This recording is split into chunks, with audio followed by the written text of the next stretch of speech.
I'm Kara Shevlin, and this is At the Stage House. And today I'm sitting down with the Borough Administrator of Mountainside, Glenn Mortimer. Hi. Welcome. Thank you very much for having Good me. to have you here. Thank you for coming. Thanks for going to Mountainside. Well, let's start with why don't you just give me a little overview, description of what a Borough Administrator is? Okay, Borough Administrator can be looked at as the CEO of a town. So all the town workers report to their department heads who report to me. And we have 22 police officers and about 30 other employees. And they each have their department head, and then they come to me. And I'm responsible for that organization. I also am a liaison to the Borough Council. The council sets the long-term vision, makes the big decisions, but the day-to-day operation is done by us town workers. And it's my job to get the town workers, which we have great workers, so it's not particularly difficult to get them to do what the council needs to be done. And then I report back to the council on progress. And they may ask for my advice on things, and I provide that as well. I also liaise with administrators from other towns, as well as people like our risk manager, our attorney, to make sure that things are as good as they can be for our town. Well, that's, not much at all is involved in that. No, and then you go to lunch. I'm just joking there.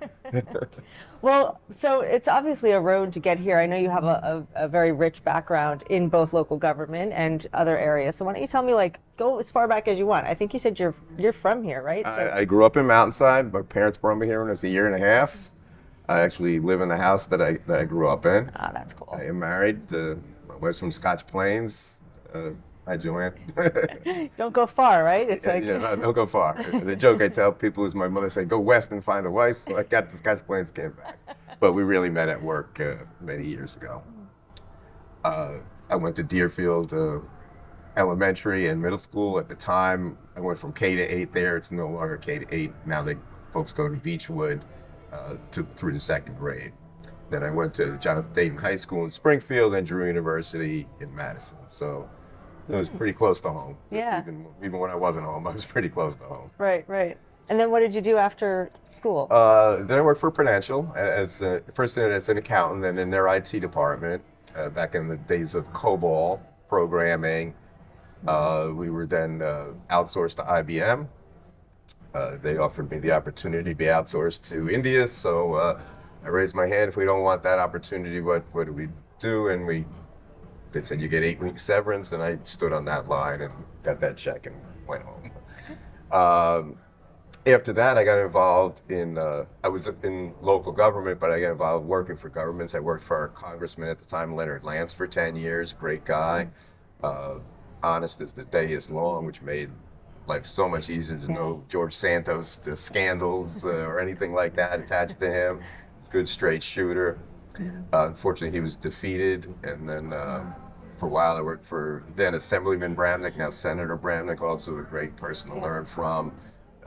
Does a great job of representing Mountainside in this area in general. And at that time I was 21 years on Mountainside Council, and I was going to retire from that anyway. I enjoyed my time there. We did a lot of good things. But like everything else, time to move on. So I didn't really leave by very much when the administrator was going to leave. And one of my former colleagues says, you should apply for this.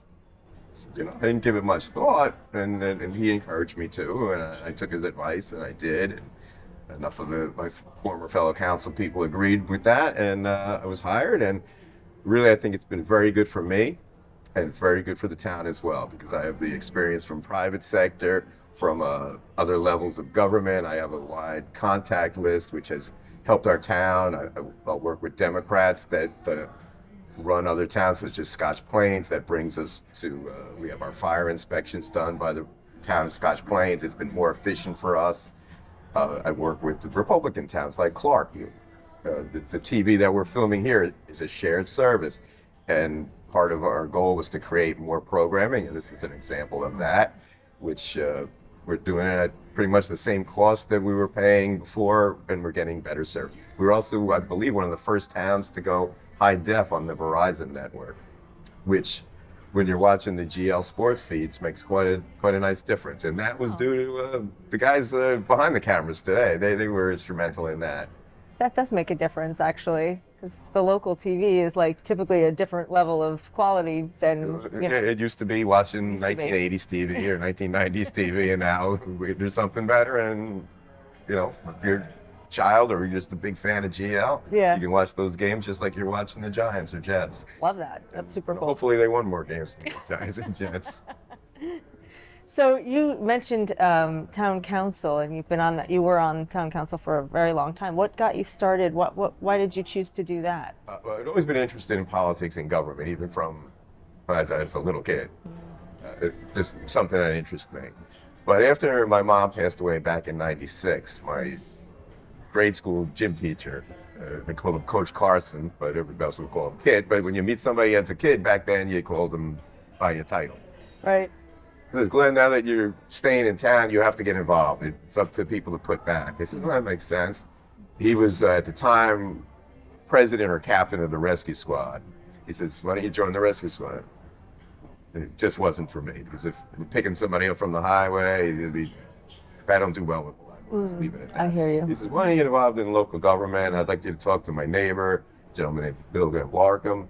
And I got involved in local politics and then eventually on the council. And that was back in 1997 I ran, 1998 I started on council. And I enjoyed the people there. It was a great experience, a lot of camaraderie, a lot of problems to be solved, and a lot of good things happen too. And you meet people that probably you never meet in your life otherwise. Yeah. Yeah. What was your favorite thing about being on council? Oh, just working with the other people, you know, and you didn't necessarily have to agree. Right. But you had to come up with a solution that was best for Mountainside, and sometimes it would take a while, but we could do it without personal animosity.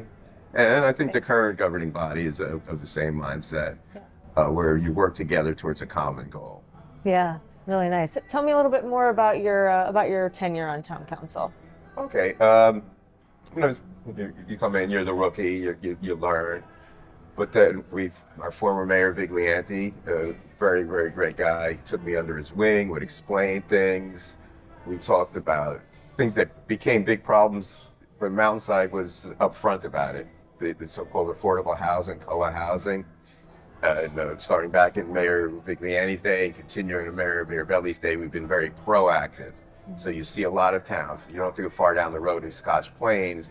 They have 30, 40, 50 units per acre of land. So there's 300 apartments, 150 apartments. You go to Garwood, there's 300 apartments on 5 acres. We have a allotment of 6 units per acre. So it's not much different than the rest of the zoning in town. Right. So you're not going to see these giant complexes. And that's because Mountainside had the foresight all these years ago. We fought. When we realized what was there, we took as good a deal as we could get. Other towns waited a little longer, and in my opinion, didn't quite get as good a deal as we did. Yeah. So we have condos, which aren't bad. They look rather nice.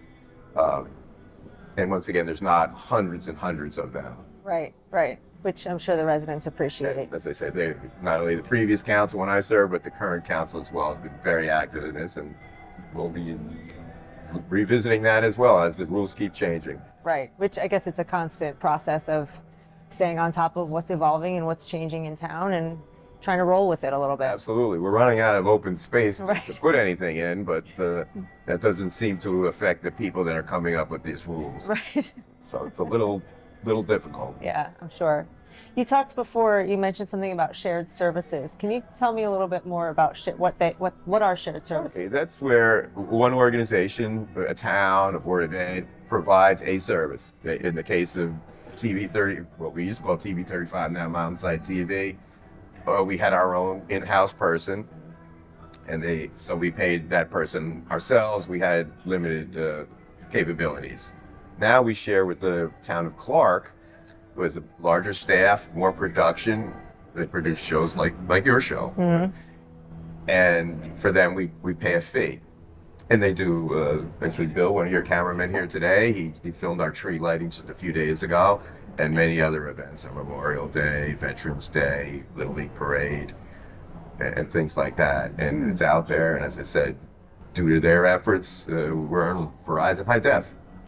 And so we share that with the high school, gives us their athletic feeds and their play and things like that as well. Right.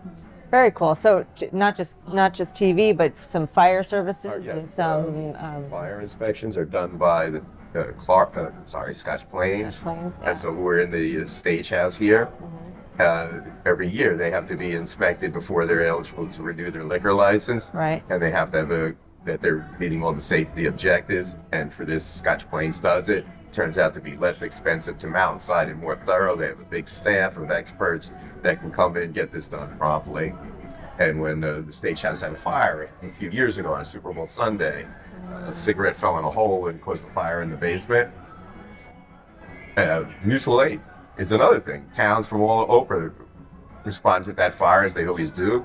If there's a fire in your town in Westfield will go to the fire. Mountainside often backfills their firehouse, or it joins them on fire, because there's safety in numbers when it comes to public safety for sure. So those things, Board of Ed, the town police provide the security, the Board of Ed pays for that service. Westfield manages the Board of Health for many towns in this area. And those are just a few examples. But we're open to shared services, save the taxpayer money. I love that. It's such and probably a lot of people don't really know how much the towns cooperate with each other to get things done. I think it's really, really super cool. I learned about fire mutual aid years ago. I didn't even know it was a thing. So it makes me feel safer knowing that when our fire department responds, that the towns around come and support. It's absolutely, and it has to work that way because it's life and death at times. Right, exactly. You send a fire person in there, you want them to have the best chance possible of coming right back out. Yes. And I know our current fire commissioner, Renee Dierk, he believes, as I do, I was also a fire commissioner, if the house goes, that's horrible. But if somebody goes in there and doesn't come back out, that's beyond belief. Yeah. Yeah. You've done it all. You were involved in the fire department as well? I was there 21 years. You get to serve on a lot of committees and a lot of, I'm in the Rotary, which sometimes we meet here in the Stage House as well, civic groups. And it comes with, as a friend of mine from town that's been here a long time, even longer than me. She's been here, I guess, about 80 years. Wow. She said, people like us, we're like the dirt. We're here forever. So that's a good thing. Yeah. So. That's awesome. All right, well, let's take a quick break. We'll come back and continue the conversation in a few minutes. Sounds good.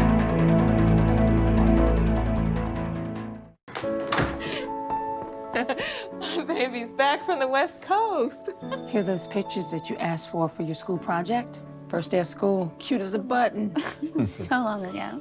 Oh, here's Grandma Florence after that flood wiped out the whole neighborhood.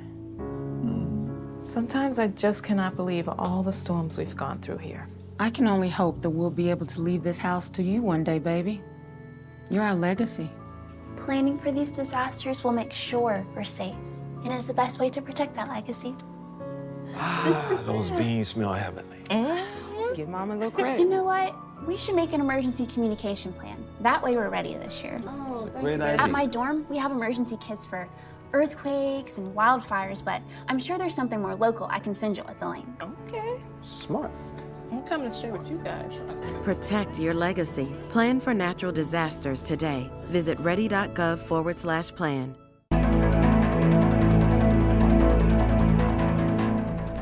Welcome back to At the Stage House. I'm Kara Shevlin, and again, I'm sitting down with Glenn Mortimer, Borough Administrator here in Mountainside.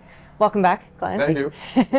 So we've been talking a little bit about what goes on in town as far as local government and all the kind of many hats that the town council wears, and especially you. You seem to be involved have over the course of your tenure, you've been involved in a lot of different things. So tell me a little bit more about specifically the borough administrator role and what is it that you manage? Like I don't know, like what goes on. It seems like there's a lot involved. Well, as an administrator, coordinator, if you will, you have to make sure we have different things, even as simple as the tree lighting that took place. Yeah. our recreation department, our council, our historic preservation committee all have roles to play. Our police department, DPW all did a tremendous job with this. I have to make sure all the pieces are there. When a road gets paved, hopefully we'll get our library parking lot paved soon, but it involves the two historical houses, and their drainage goes through that lot. Make sure that's done right. Our Veterans Memorial that was spearheaded by our local VFW, to make sure they go through the permitting process, that it gets done. And things, the Memorial Day Parade, which was the brainchild of Councilwoman Andre and Mayor Mirabelli, to make sure everybody's in the right place at the right time, get it done, work with the church for the picnic afterwards. These things don't happen by accident, and I have a portion of that.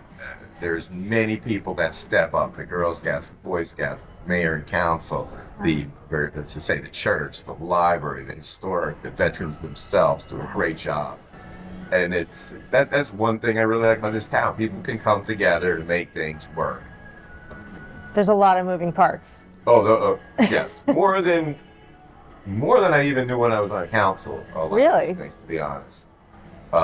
Things that you think are simple are not necessarily as simple. You want to buy a new TV for your house, you go to Best Buy or somewhere, and you're coming home with it. There's a process that must be followed. Things have to be budgeted for. You have to use either a state-approved vendor or go through a bid process, which I knew, but I never participated. So it's not quite as easy. Right, there's Paving your driveway takes, you hire somebody, they're done in a couple of weeks. Paving a road is a long, drawn-out process. You get DOT involved. Our engineer, Mike Disco, does a great job with that. So there's things that, most people wouldn't know how government has to work.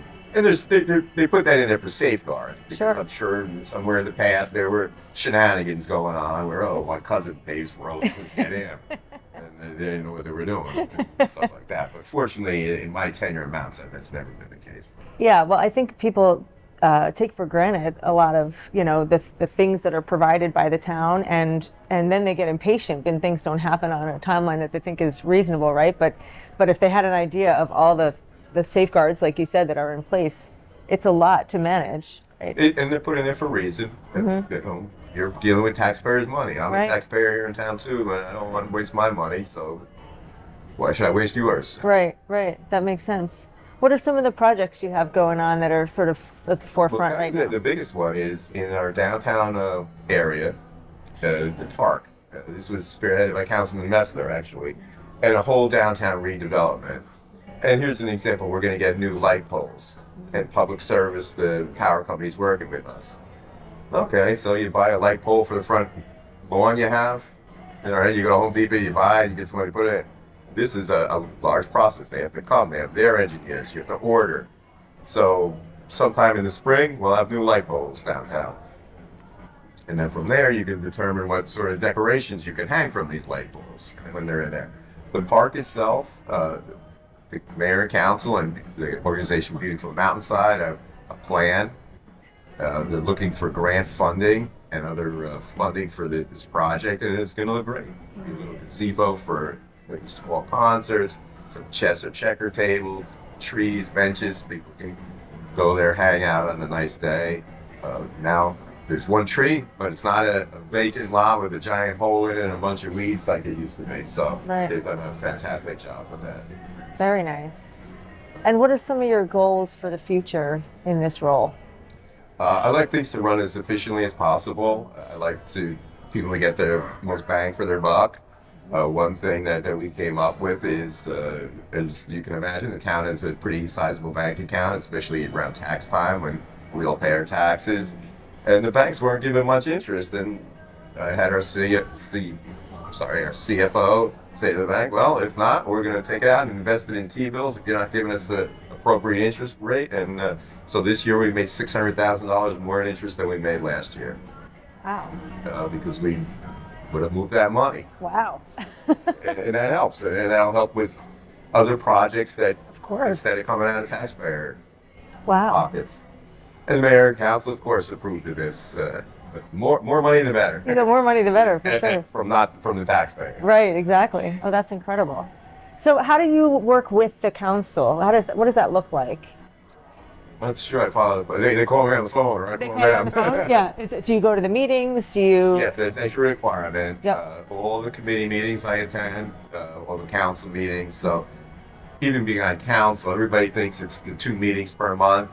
All the council members serve on committees. Okay. And they don't necessarily meet every month, but they meet fairly frequently. So it's a pretty good time commitment. And then I'm a paid employee, and I sit on those meetings as well.